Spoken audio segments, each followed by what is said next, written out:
How good are you at accepting change? I know sometimes I don't like it so much. There's this really interesting challenge for those of us in this teaching, or for those of us just wanting to have a better life. So in order to have a better life, you have to be willing to change, right? Because the life we have now requires us to be, do, and think something different than we've ever been, thought, or done before, so that we can have a new experience. That's change. And the ability to accept change makes us more resilient. It allows us to flow with our living. It allows us to grow. And so I often feel like we have this counterproductive relationship to change. On the one hand, you might be sitting there thinking, I have a dream, I have a goal, I have a desire for my life, and I know I need to change. But on the other hand, you walk into your favorite Starbucks and they've changed the way they've put it in order, and it irritates you beyond no measure. And so we don't get to have it both ways. We have to be willing, I think, to accept change in this human experience because it's the norm. Whether we like it or not, it's going to happen. Things will change. People will change. Conditions will change.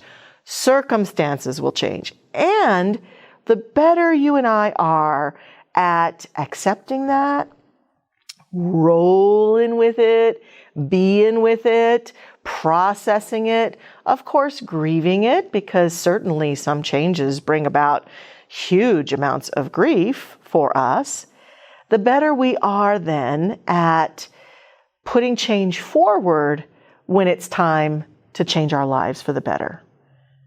I did an interesting experience a few years ago, an interesting experiment. I did a class or a workshop on change, and people came in to sit down for the workshop, and they all got their places, and they were all comfortable and cozy and ready to start the class. And so I said, okay, this is a workshop on change, and so everybody pick up all your stuff and go to a different seat. And boy, the curmudgeonlessness that came up. People were like, oh, they were looking around and they were groaning with deep, profound pain at this horrible assignment that I had given them to change their seats. And they went and they moved around, and some of them even refused and sort of gave me a nasty eye and said they didn't want to change their seat. And I thought, this is so fascinating. This little simple thing. Change your seat, change your life, right? We say here around all this place all the time, change your thinking, change your life. And boy, the angst and upset that it took for people by just me asking them to change their seats was very profound. And when we processed it and we talked about it, what we came up with is that some of them had arrived very early to assure that they could sit where they wanted to sit, and that my asking them to change their seat disrespected their willingness to come early. Some of them just have their favorite place they like to sit when they come into the room where we have the class, and I had usurped their experience of favoriteness. And some of them had gotten all settled in and gotten very used to the comfiness of the seat they were in and had gotten themselves all set up for the class, and then I disrupted their routine by asking them to change their seats. And so all of these things can cause us angst. And my point in the activity, and my point today, is that if that is so uncomfortable for us, imagine the discomfort that comes when big changes happen in our lives that we're ill prepared for. And then imagine that as you are yearning for some betterment in life that requires you to change and the conditions to change, and there's this underlying feeling of, I don't like it. I don't like it when things change. I don't even like it when someone asks me to change my seat, or when they change the aisles at my store, or when they change something on an app that I'm used to and they upgrade it and suddenly it's all changed. That our complaints, our discomfort, our angst about these little changes what if they're keeping us from actually changing our lives for the better? So as you might imagine, my first invitation today is to accept change to the best of our ability. I think what that requires is for us to be conscious and conscientious of little changes that occur. Yeah, they changed the way the lanes go on that street. Oh, cool. They made an interesting change. Let me enjoy this. Oh, they changed the aisles in my favorite store. Well, I wonder what I'm going to get to see now. Oh, they changed something on that application. What if I assumed it was for the better? So in those easy elements of life, just going with the flow, letting it be okay.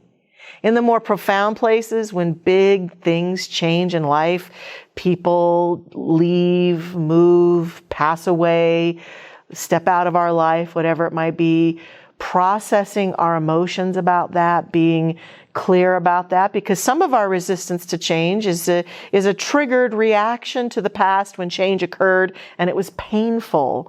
And so being willing to be proactive in your life and my life when big changes happen, and journal and cry and get prayer support and talk with people and understand that if big change has occurred, that we can and should do what we can to deal with it at an emotional level.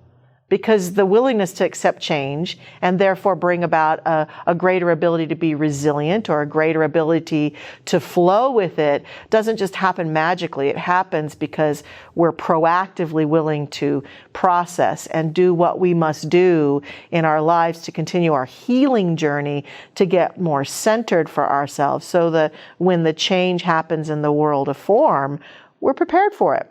We have some place to go to talk about it, to complain about it, to bemoan it for a little while until we can learn how to integrate it.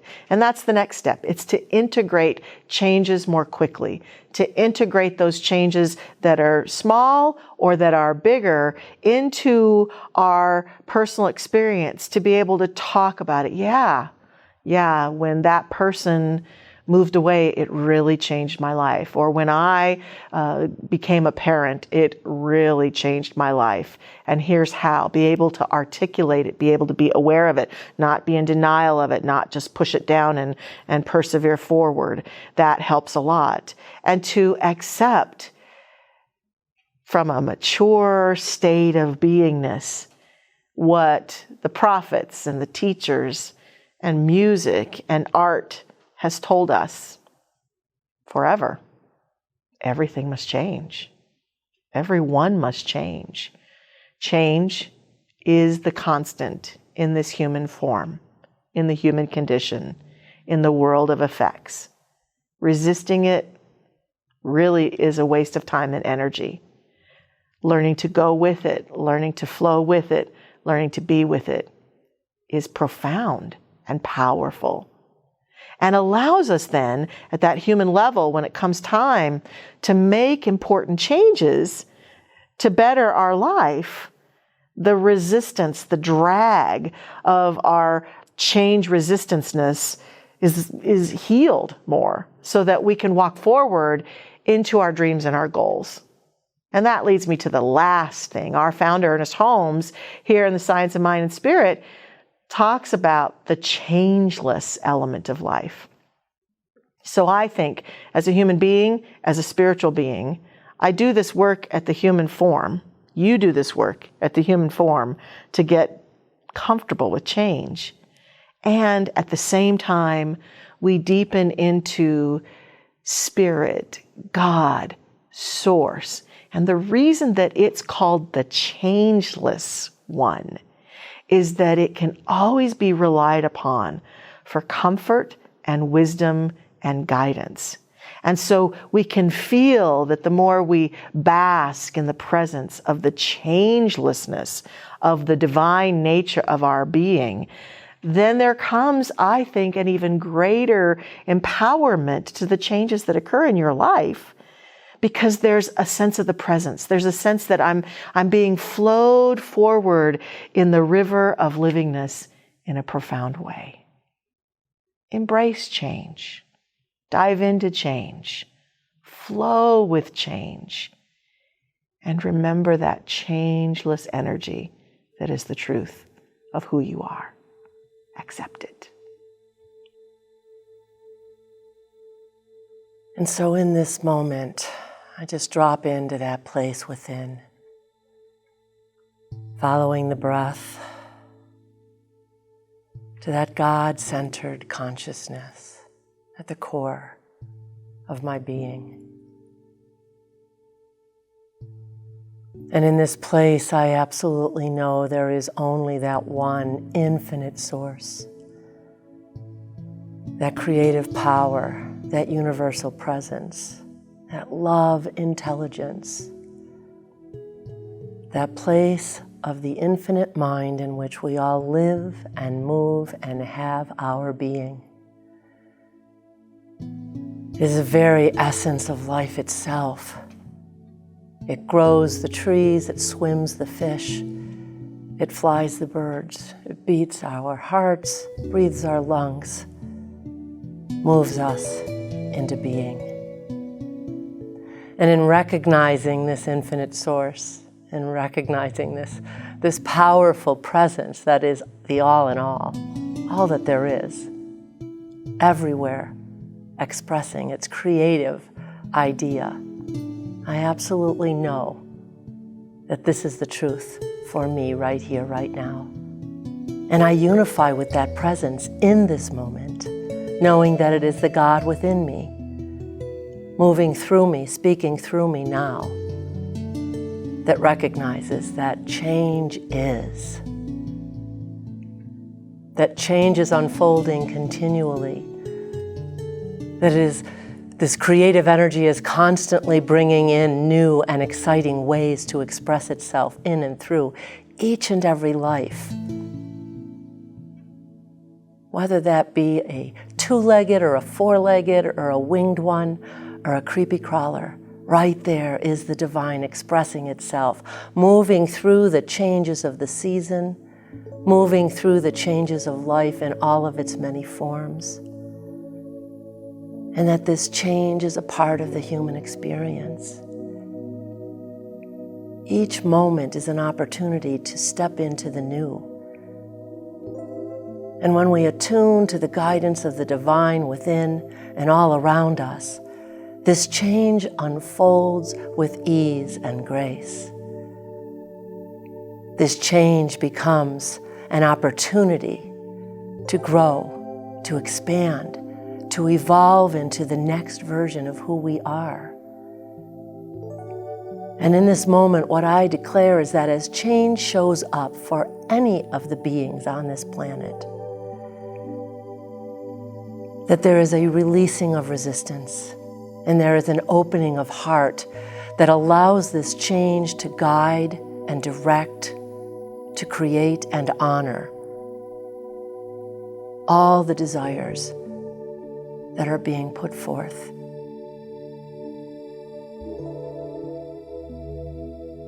As I allow this truth and realize that this truth is unfolding now, as I settle into the very changes that are happening within me and all around me right now, I drop into a place of humble gratitude,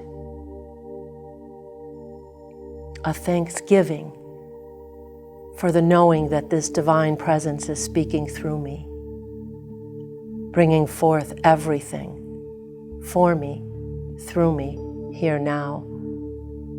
I'm grateful for the opportunity to declare this for all sentient beings anywhere on the planet, right here, right now, regardless of conditions, regardless of what is out picturing.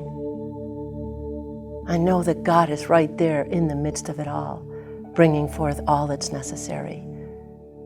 I'm grateful for the opportunity to declare this so. I'm grateful for the opportunity to know this is unfolding in this moment.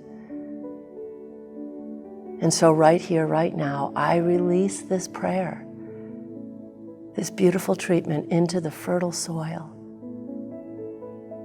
into that knowing, that knowingness that knows how to bring it forth.